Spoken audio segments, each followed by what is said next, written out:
नमस्कार, INS 24/7 में आप सभी का स्वागत है। मैं हूं कपिल मिश्रा और आप देख रहे हैं सात की बिसात और खबरों की शुरुआत करते हैं। प्रधानमंत्री नरेंद्र मोदी 1 जुलाई को शहडोल आएंगे। यहां पर प्रधानमंत्री के कार्यक्रम की तैयारियां पूरी कर ली गई हैं।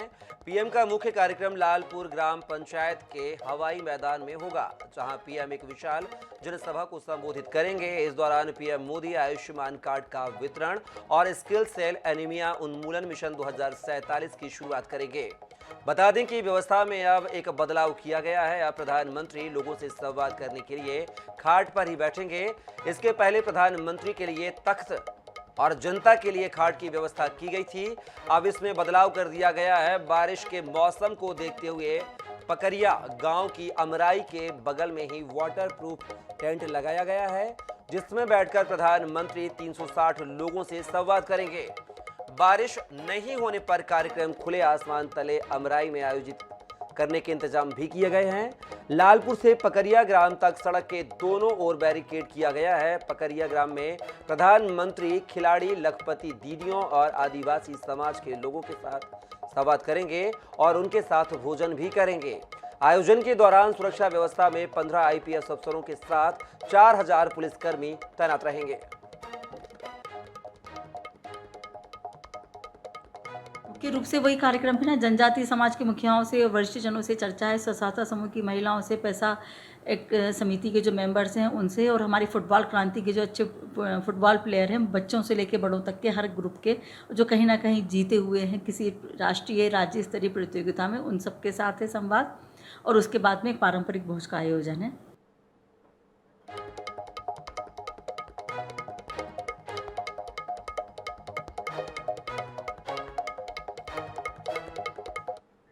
भाजपा के राष्ट्रीय अध्यक्ष JP नड्डा शुक्रवार को चुनावी राज्य मध्य प्रदेश और छत्तीसगढ़ के दौरे पर रहे। मध्य प्रदेश के खरगोन में रोड शो के बाद उन्होंने जनसभा को संबोधित किया। सरदार वल्लभ भाई पटेल चौराहा से सभा स्थल तक रोड शो में भाजपा के राष्ट्रीय महासचिव कैलाश विजयवर्गीय, CM शिवराज सिंह चौहान और भाजपा के प्रदेश अध्यक्ष VD शर्मा भी उनके साथ मौजूद रहे। जनसभा में नड्डा ने कांग्रेस पर जमकर हमला बोला। उन्होंने कहा कि कारगिल का चैप्टर कमलनाथ सरकार ने बच्चों के सिलेबस से निकाल दिया था।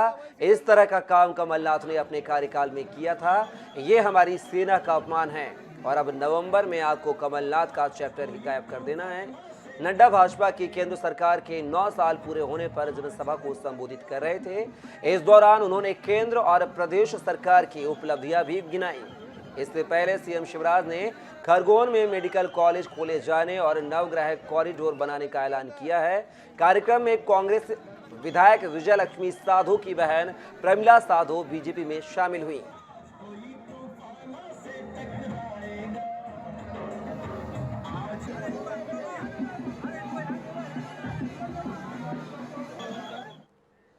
छत्तीसगढ़ का उप मुख्यमंत्री बनने के बाद पहली बार TS सिंहदेव अपने गृह नगर अंबिकापुर पहुंचे। सरगुजा पहुंचने के बाद TS बाबा का भव्य स्वागत हुआ। इस दौरान उन्होंने मीडिया से दिल खोलकर बात की। देखिए हमारी इस खास रिपोर्ट में। छत्तीसगढ़ का पहले उप मुख्यमंत्री बनने के बाद TS सिंहदेव पहली बार अपनी कर्मभूमि अंबिकापुर पहुंचे। अंबिकापुर में TS बाबा का भव्य स्वागत भी हुआ और लोगों ने खूब प्यार भी लुटाया। TS सिंहदेव सरगुजा की कुलदेवी मां महामाया का आशीर्वाद लेने पहुंचे।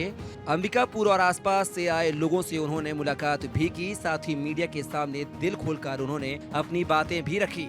सिंहदेव ने कहा कि ये दिल मांगे मोर जरूरी है, वरना ठहराव आ जाता है। उन्होंने कांग्रेस के पूर्व प्रदेश प्रभारी PL पुनिया और कुमारी शैलजा की कार्यशैली पर अपनी बात कही। वहीं यह भी कहा कि वे प्रशासनिक व्यवस्था से खुश नहीं हैं। प्रशासन को जनोन्मुखी होना चाहिए। हमेशा हमेशा अगर दिल मांगे मोर नहीं होगा तो ठहराव आ जाएगा, काई जम जाएगी। सबका अलग अलग तरीका रहता है, सबका अलग स्वभाव रहता है, सबका अलग नेचर रहता है। तो सभी कोई अपने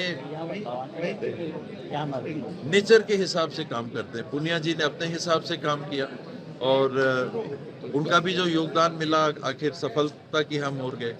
शैलजा जी आई हैं, वो उनके अपने तरीका है, वो अपने तरीके से काम कर रही हैं और हमें उम्मीद है कि उनके साथ काम करते हुए भी इस टीम को सफलता मिलेगी। संतुष्ट नहीं हूँ, जिस प्रकार की व्यवस्था है मैं बिल्कुल संतुष्ट नहीं हूँ और प्रयास रहेगा कि जनोन्मुखी प्रशासन होना चाहिए। प्रशासन मेरे लिए, किसी के लिए, सत्ता पक्ष के लिए उनसे डायरेक्शन लीजिए, वो बात की बात है, वो एक अलग बात है, लेकिन प्रशासन जनोन्मुखी होना चाहिए और लोगों को लगना चाहिए, कांग्रेस के कार्यकर्ताओं को लगना चाहिए कि हाँ, हम अपनी सरकार में काम करने के लिए लोगों के हम आगे आना चाहते हैं।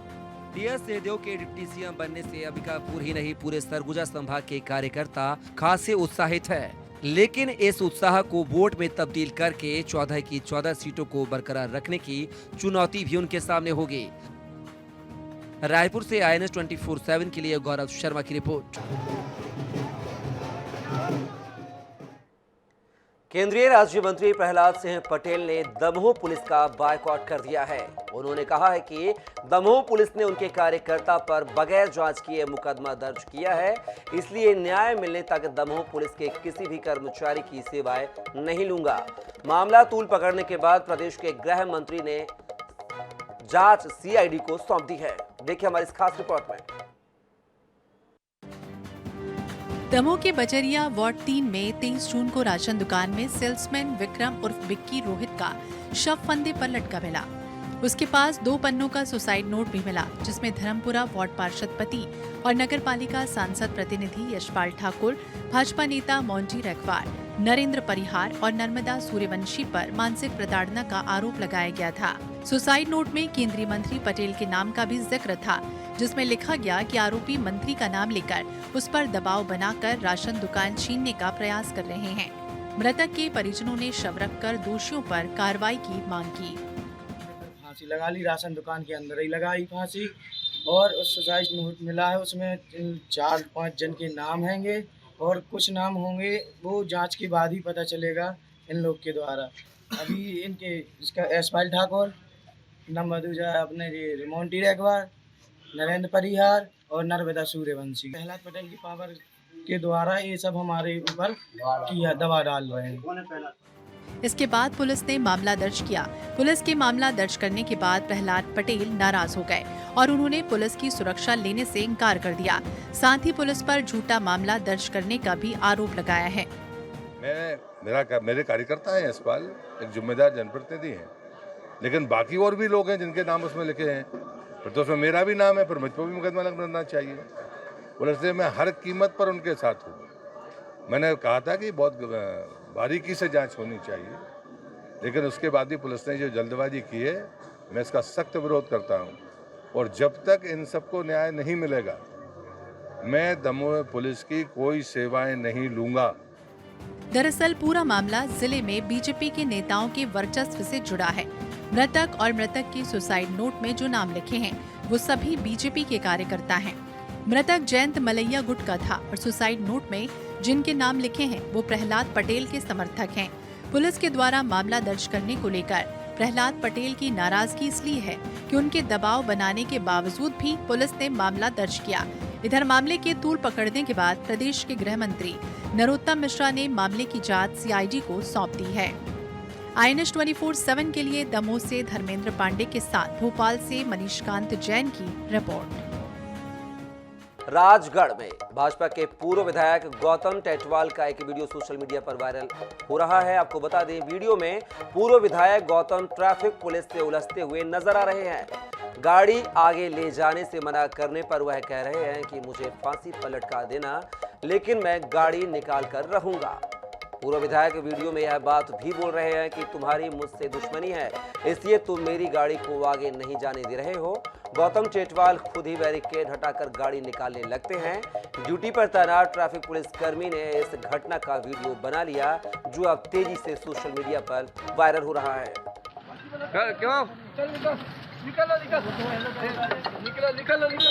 और मुझे फांसी पर लटका देना। मैं साहब से बात। नाम क्या है तुम्हारा? नाम क्या है? नाम बता कर यार। नाम क्या है? क्यों? निकल।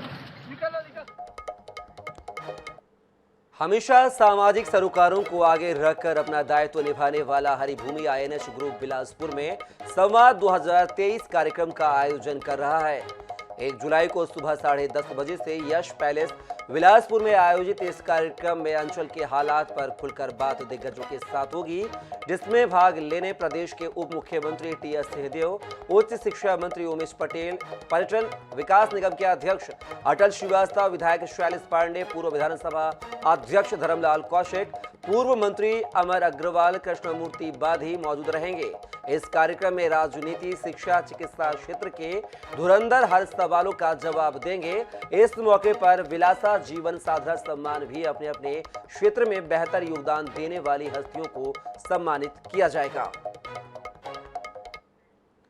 बागेश्वर धाम के कथावाचक पंडित धीरेन्द्र शास्त्री अपने बयानों को लेकर हमेशा सुर्खियों में रहते हैं। एक बार फिर उनका बड़ा बयान सामने आया है। आदिवासी क्षेत्र में धर्मांतरण के मसले पर पंडित धीरेन्द्र शास्त्री ने कहा है कि सनातन से आदिवासियों को दूर किया जा रहा है। उन्होंने हर महीने में 3 दिन आदिवासी इलाकों में कथा आयोजित करने का ऐलान किया है। उन्होंने कहा है कि आयोजन की पूरी व्यवस्था बागेश्वर धाम की तरफ से की जाएगी। राम राजा सरकार की नगरी ओरछा में संत समागम कार्यक्रम का आयोजन किया गया। संत समागम कार्यक्रम में बागेश्वर धाम के पीठाधीश्वर धीरेन्द्र कृष्ण शास्त्री ने भी शिरकत की। इस दौरान उन्होंने राम राजा सरकार की महिमा का बखान किया। उन्होंने कहा कि ओरछा में ब्रह्मांड का सबसे बड़ा राम राजा दरबार है। पंडित धीरेन्द्र कृष्ण शास्त्री ने आयोजक रोशनी यादव की तारीफ की है। उन्होंने कहा कि रोशनी यादव की राम राजा के दरबार में अर्जी सैंक्शन हो गई है, इससे विरोधियों को टेंशन हो रही है। बागेश्वर धाम के पीठाधीश्वर के इस बयान ने निवाड़ी विधानसभा के जनप्रतिनिधियों की टेंशन बढ़ा दी है। बाबा वाले श्री महंत जी महाराज की अभी जब गीत पढ़ रही थी उसमें नाम रोशनी करी थी, हमका कभी भी हद हो गई बात। हमका जय हो जय बजरंग बली। इसलिए हमें कभी कभी एक अभी रास्ते हमें आ रहे थे, एक व्यक्ति बोले गुरु जी कहाँ जा रहे हैं, जहाँ हम लोग हमका एक संत सम्मेलन उसमें जा रहे हैं। तो कहा किसका, हमने परिचय बताया। बोले ठीक है महाराज, बहुत अच्छा है, लेकिन हम उनके भाव को पढ़ करके हमने धीरे से कहा देखो रोशनी की अर्जी राम राजा सरकार के चरणों में हो गई सेंसन, इसलिए विरोधियों को है टेंशन। उनका इतना समूह रह गया, अब वो इतना समूह बना करके हमारी तरफ देखे भी नहीं। तो धीरे से बोले अच्छा तो हम जा रहे हैं। हम कहते जाना ही पड़ेगा, कार ले आए हो के गाड़ी पे बैठवाए तुम्हें। बोलो जय सिया राम। तो एक घड़ी भी संतों का सत्संग मिल जाए तो काम हो जाता है।